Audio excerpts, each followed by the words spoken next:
ኦርቶዶክስ እዚህ ውስጥ በሙሉ ያላችሁ ማለት 1 2 3 4 5 6 7 8 ሰባቱን እንበለው ደምረውን ለጊዜው በእኔ ሂሳብ ይሁንና ይቆይ። ሰባታችሁ በቁርባኑ ላይ ያለው ትምህርታችሁ አንድ አይነት ነው ወይስ ኮምፕሊትሊ የተለየ ነገር አለው?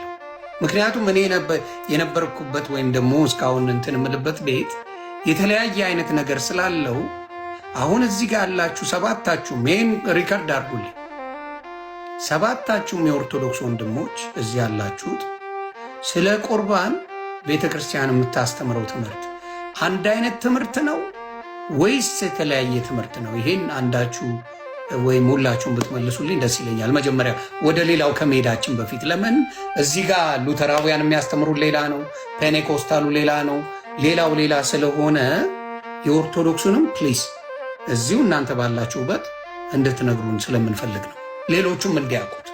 ሌላም እምነት ተከታዮች ስላሉ ከስር አንድ አይነት ነው ወይስ በዚህ በቁርባን ላይ ትምህርታችሁ የተለያየ ነው?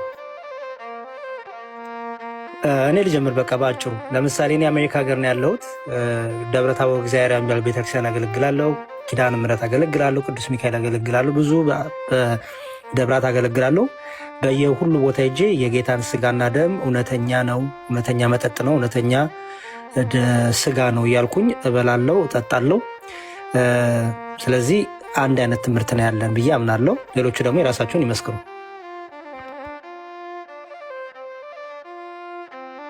ያው ሰዓታችን ለመቆጠብ የተለየ እምነት ያለው ኦርቶዶክስ በተለይ በቅዱሳት ሚስጥራት በአምስቱ አዕማደ ሚስጥር የተለየ ትምህርት ካለው ኢትስ አውት ኦፍ ዘ ቸርች ባይዘው የተለየ ትምህርት ያለው የለም። በኮንፊደንስ ሁላችንም መናገር ስለምንችል ማለት ነው። በአጭሩ ሁላችንም አንድ አይነት ትምህርት ነው ያለው። ቃሎት ያሰማልን። ያው እንደዚህ እንዳሉት ቤተክርስቲያናችን አንዲት እንደመሆኗ መጠን ቤተክርስቲያን አንዲት ናት። አንድነቷ ደግሞ መጀመሪያ ላይ በትምህርት ነው፣ አስተምህሮ ነው። አስተምህሯችን አንድ ካልሆነ ተበታትነናል ማለት ነው። እኛ ግን አንድ ነን። ያቺም አንዲት ቅድስት ቤተክርስቲያን ከሐዋርያት ጀምራ እስከ ዘላለም ድረስ ከክርስቶስ መምጫ ድረስ የምትቀጥለው እቺ ቤተክርስቲያን አንዲት እንደመሆኗ በትምህርታችን ምንድነን? አንድ ነን ማለት ነው። አንከፋፈልም። መቼም ቀጥሉ። በአጭሩ በቅዱስ ቁርባን ላይ ያለን እምነት ትምህርት አንድ ነው። አንድ ቤተክርስቲያን ውስጥ ያለ ነው። አንድ ነው አይደለም፣ አንድ ነው ብቻ አይደለም፣ ከዛም በላይ ነው። ምንም አይነት የሀሳብ ልዩነት የለንም። እዚህ ጋር ያለነው ከአንዲት ቤተክርስቲያን የመጣ ነው፣ ከአንዲቷ ቤተክርስቲያን። ስለዚህ ሁላችንም የጌታ ስጋና ደም እውነተኛ ነው፣ አማናዊ ነው፣ ለዘላለም ይሰጣል፣ ለኃጢአት ስርየት ይሆናል ብለን የምናምን እውነተኛው የሐዋርያዊ ቅብብሎሽ ባለችዋ በጌታ ቤተክርስቲያን ውስጥ ያለን ስለሆንን ብዙ ደቂቃ ባንፈች እዚህ ላይ ጥሩ ነው። በመካከላችን ምንም አይነት ልዩነት የለም። ማንም ሰው በቅዱስ ቁርባን ላይ ባለን ትምህርት ልዩነት ሊፈጥር የሚችል ከኛ ውስጥ ተሳስቶ አንዱ የጌታ ስጋና ደም አያድንም እንኳን የሚል ከሆነ ይሄ ትምህርት ሕጸጽ ነው፣ ከቤተክርስቲያን የተለየም ነው፣ ያስወግዛለን በንስሐ ካልተመለሰ ማለት ነው እንጂ ተቻችለን እኛ አንሄድም። ባይዘወ ዮኒዬ ሌሎቹ መምህራን ጨምሮታ ዋና መምህር ጨምሮበታል። ዮኒ ማወቅ ያለብን ነገር በዓለም ላይ ያለችውን ኦርቶዶክስ ተዋሕዶ የኦርቶዶክስ ክርስቲያን ኦሪየንታልም፣ ሌሎችም የህንድ፣ የሲሪያ፣ የኢትዮጵያ፣ የኤርትራ ኦሪየንታሎች የምንላቸው ማለት ነው በሚስጥራት በስጋው ደግሞ አንድ የሚያደርገን እሱ ነው። በቃ ህብረታችን ይሄ ነው። ባይዘው የጌታ ስጋና ደም ነው አንድ አድርጎ ያዘን። ሁላችንም አገር ልንለይ እንችላለን። ቤተክርስቲያኑ በቆርቆሮ በወርቅ በድንጋይ ሊሰራ ይችላል፣ በጭቃ ሊሰራ ይችላል፣ በድንኳን ትችላለች።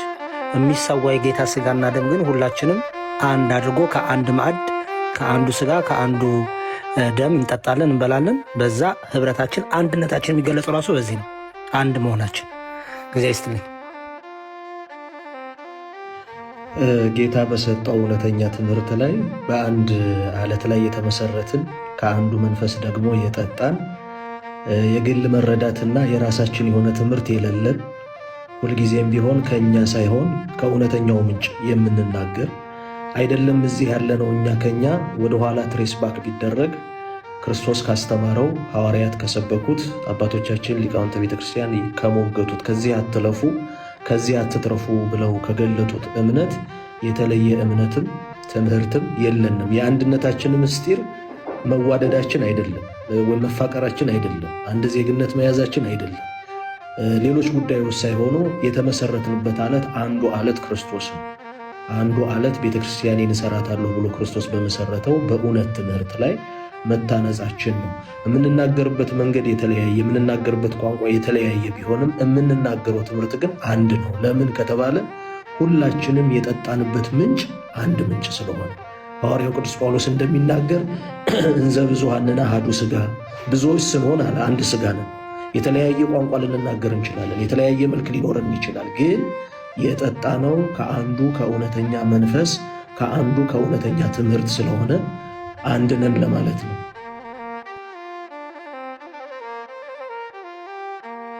በጣም ጥሩ። ስለዚህ አኬዋ ቀጥልና ሌሎቻችሁም የተለየ ሀሳብ ካልጨመሩና አይ ቲንክ በትምህርቱ ደግሞ ሞርት አንድነቱን እያሳየን መቀጠልም እንችላለን። ዘይስትልኝ ሰላም ለሁላችሁን፣ እንዴት አላችሁልኝ? ሁላችሁንም ሰላም ብያለሁ። ያው እንግዲህ ዮኒን ብሩኬን ብዙ ጊዜ ሆነኝ ካገኟችሁ፣ ሁለታችሁንም ሰላም ብያለሁ። ሌሎቻችሁንም እንደዚሁ። የተነሳው ጥያቄ በጣም ጥሩ ጥያቄ ነው። እናንተ አንድ አይነት ናችሁ ወይ? አክቹዋሊ አሁን ዮኒ ጠፍቶት አይደለም፣ ግን በጣም ለሌላው ግን በጣም የሚጠቅም አይነት ጥያቄ ነው። ምክንያቱም ይሄ ጌታ ኢየሱስ የጸለየበትም ጭምር ስለሆነ ማለት ነው። ነገራችን ላይ ዮሐንስ ወንጌል ምዕራፍ 17 ላይ ጌታ ኢየሱስ ሊቀ ካህናት እንደመሆኑ ጸሎትን አቅርቦ የለ እና ሲጸልይ ከጸለየው ጸሎት ውስጥ አንዱ ምን የሚል ነበረ? ቅዱስ አባት ሆይ እነዚህን የሰጠኸኝን እንደ እኛ አንድ እንዲሆኑ በስምህ ጠብቃቸው ብሎ ነበር። እነዚህ የሰጠኸኝን ክርስቲያኖችን በእኔ የሚያምኑትና እንደኛ ደግሞ እኔ ከአንተ ጋር አንድ ነኝና እነሱ ደግሞ አንድ እንዲሆኑ በቃልህ ጠብቃቸው ብሎ ጸልዮ ነበር። የጌታ ኢየሱስ ጸሎት በእኛ ላይ ተፈጽሟል። ይሄው እኛ አንድ ነን። አንድነት የሚመጣው በሃይማኖት በአስተምህሩም ጭምር ስለሆነ ማለት ነው እና በአስተምህሯችን ወጥ ነን። የቅዱስ ቁርባን ላይ ብቻ ሳይሆን ሌላውም ላይ አንድ እረኛ ስለሆነ ያለው መንጋችንም አንድ መንጋ ነው። ብዙ መንጋ አይደለንም። ጌታ ኢየሱስ ነው እንደዚህ ያለው። በነገራችን ላይ እረኛው አንድ ይሆናል፣ መንጋውም 17 ሳይሆን አንድ መንጋ ነው ያለው፣ አንድ እረኛ ነው ያለው። ስለዚህ እረኛችን አንድ ነው፣ እርሱም ጌታ ኢየሱስ ነው። የእምነታችን ጀማሪና ፈጻሚ ሊቀ ካህናትና ሐዋርያ ነው። ልክ እንደዚሁ መንጋውም ደግሞ እንደ መንጋ እንደ ህዝብ አንድ ኔሽን ነን፣ አንድ ህዝብ ነን፣ አንድ መንፈሳዊ ህዝብ ነን። ንጉሳችን ክርስቶስ ነው። ስለዚህ ሃይማኖት ጉዳይ ላይ የስ አንድ ነን ነው። እሺ አኬዋ ቃሉ ተሰማልን። አሁን ወደ ትምህርቱ እንሂድና አይ ለሌሎቹ ልንገራቸው። ኦኬ መዝሙረ ይህን ያልኩበት ምክንያት ስላለኝ ይህን ጠፍቶኝ አይደለም፣ ግን በስር ያሉት ብዙዎቹ የማያውቁ ወንድምና እህቶች ኦርቶዶክሶች አይደሉም፣ በሌላ እምነት ያሉ ግን ብዙ የተለያየ ትምህርት የሚሰጣቸው ሰዎች ኦርቶዶክስ በትምህርቷ አንድ እንደሆነች እንዲያውቁ ስለፈለግኩ ነው። ስለዚህ ትምህርቷ ምኗ ስርዓቷ አንድ እንደሆነ እንድታውቁ የሚለው ነው። ተባረኩልኝ። ወደ ትምህርታችሁ እንድትሄዱ ነው። ጊዜ ባርኮና ቀድሶ በዓለም ከንቱ የሆነ ሀሳብ እንዳንሳብ እሱን በማሰብና ስለ እርሱ በመማማር ጊዜያችንን እንድናጠፋ የፈቀደልን የአበው አምላክ ስሙ ይክበር ይመስገን ለማለት እወዳለሁ። መላከ ገነት ይፍቱ የማይሰራ ኃጢአት። መምህራን ወንድሞች፣ እዚህ በፊት ሀሳብ ስትለግሱ የቆያችሁላችሁ ታችም ሆናችሁ መልካም ነገር በመጻፍና ጥሩ ነገርን በመረዳት የነበራችሁ እህቶች ወንድሞች፣ እንዲሁ ሁላችን በመንግስተ ሰማያት ያገናኘን። ይህን ካልሁ ወደ አንዳንድ ጉዳዮችን ላንሳ። በጣም አጭር ደቂቃ ነው የምቆየው። ወንድም ዮናስ አሁን ያነሳው ጥያቄ በከመ አድመውኪ ያለ እንኩ እጽ ከማሁ ድምህ ለወርሁ ይችን እጽ እንዳደማሻት እንዲሁ አንቺን በየወሩ ስትደሚ ኑሪ የሚለው እርግማን ሔዋን ዕፀ በለስን በበላሽ ጊዜ የተሰጠ እርግማን ነው። በኋላ ግን ይህ እርግማን በዘመነ ሐዲስ አልቆመምና ምንድን ነው የሚል ነው። እንግዲህ ዮናስ ዮኒ እንደምታውቀው ክርስቶስ የመጣው ዘላለማዊ ሕይወት ለመስጠት ነው። ጊዜያዊ ሕይወት ለማስተካከል ብቻ አይደለም። ጥረ ግረ ብላ ተብሎ አዳምን ተረግሟል እንደሚታወቀው። ዛሬም ያ ጥሮ ግሮ መብላት ክርስቶስ ስለመጣ አልቀረም። ቆፍረን እንጂ ከሰማይ እንደ እስራኤል ህብስት ወርዶልን አይደለም የምንመገበው ማለት ነው። እና በዘመነ ሐዲስ ግን ያ መርገም ሳይሆን አበባ ሆኗል ማለት ነው። ከአበባ ቀጥሎ ፍሬ እንደሚታይ ሁሉ አንዲት ሴት የወር አበባ በምታሳይበት ጊዜ በቃ ደርሻለሁ ነው። አሁን ቢዘር ማብቀል መጽነስ እችላለሁ ለማለት ለምልክትነት ተለውጧል ማለት ነው። በዘመነ ሐዲስ ሕይወት ሆኗል ማለት ነው። እና በዘመነ ብሉይ መርገም ሆኖ የነበረው ማለት ነው። ወደ ዋልንበት ልሂድና በጣም የገረመኝ ብዙ ሀሳቦች ሲነሱ ውለዋል። እንግዲህ አንዱን ስንሰማ አንዱ ሲያልፍ እየሆነ ሁላችንም ቃለ ሕይወት ያሰማልን ብያለሁ። ወንድሞቻችን በጣም የተጎዱት የሰውን ጽንሰ ሐሳብ ወይም ሰው የሚባለው ፍጥረት የመጣበትን ተፈጥሮ ካለመረዳት የገጠማቸው ችግር ነው ብዬ አምናለሁ። የሰው ልጅ የተፈጠረው በተዋህዶ ነው፣ የሚያምነው በተዋህዶ ነው፣ በኋላም የሚኖረው በተዋህዶ ነው። ተፈጥሮው ተዋህዶ ነው ማለት ነፍስና ስጋ ተዋህደው የሚንቀሳቀስ ፍጥረት ነው እያልሁ ነው። ነፍስና ስጋ ሰው ለመኖሩ የማቴዎስ ወንጌል ጥቀስልኝ እንደማትሉኝ ባለሙሉ ተስፋ ነው። ነፍስ የሌለው የሚንቀሳቀስ ስጋ ስለሌለ ማለት ነው። አሁን ልብ ብላችሁ አዳምጡኝ። ሰው የሚባለው ፍጥረት በተዋህዶ የተፈጠረ ነው ማለት ከአራቱ ባህርያተ ስጋና ከሶስቱ የነፍስ ባህሪ የተፈጠረ ፍጥረት እሱ ሰው በመባል ይታወቃል። እና ይሄ ሰው ነው። የሚያምንም በተዋህዶ ነው። በዘመነ ሐዲስ የሚያምነው ተዋህዶ የመለኮትን ከስጋ መዋሃድ ነው። በዘመነ ብሉይ የሚያምነው ተዋህዶ ደግሞ ከእግዚአብሔር ባለመለየት ይኖር የነበረ ያቺ በገነት የነበረችው ሕይወት ናት። አሁን ልብ በሉ። ሰውን እግዚአብሔር በገነት ፈጥሮ አኖረው። በገነት ሲያስቀምጠው ገነትን አጣ። ገነት በነበረበት ሰዓት የተሰጠው ትእዛዝ ነበረ። ያ ትእዛዝ ምንድን ነው?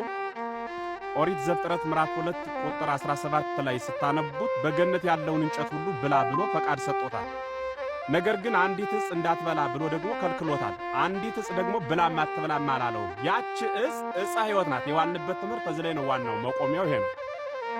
ያቺ በገነት ያለችዋ ዕፀ ሕይወት አዳም 1000 ዓመት በገነት ከኖረ በኋላ ያችን ዕፀ ሕይወት በልቶ ከርግና ታድሶ መንግሥተ ሰማያት ይገባ ነበረ ነው። በገነት ለዘላለም አይኖርም። የሚኖረው ለ1000 ዓመት ብቻ ነው። ይህ 1000 ዓመት ሲፈጸም ዕፀ ሕይወትን ይበላል፣ መንግሥተ ሰማያት ይገባል። ማን? አዳም እና ልጆቹ ማለት ነው። አዳም ግን 1000 ዓመት ሳይመላው ረጅም ዘመን ሳይቆይ ገነትን የሚያህል ቦታ እግዚአብሔርን የሚያህል ጌታ አጣ፣ ወረደ ማለት ነው። ከገነት ወጣ። ከገነት ሲወጣ ዳግም ያችን ዕፀ ሕይወትን ሄዶ እንዳይመገብ በመላእክት በኦሪት ዘፍጥረት እንደምታነቡት ተዘጋጅ፣ ተከበበች ማለት ነው። ዕፀ ሕይወትን አግኝቶም በልቶ መንግሥተ ሰማያት የሚገባበት በሩ ዝጎ ነበር። ያችን ዕፀ ሕይወት ስላጣት ገነትም ከእርሱ ስለተሰወረችበት ለእጽዋት ለአራዊትና ለእንስሳት መኖሪያ ወደ ሆነችዋ ምድር ስለመጣ የሰው ልጅ ያኔ እግዚአብሔር ሰውን ይታረቀው ዘንድ ሲሻ ባሕሪውን ተዋህዶ በምድር መጣ።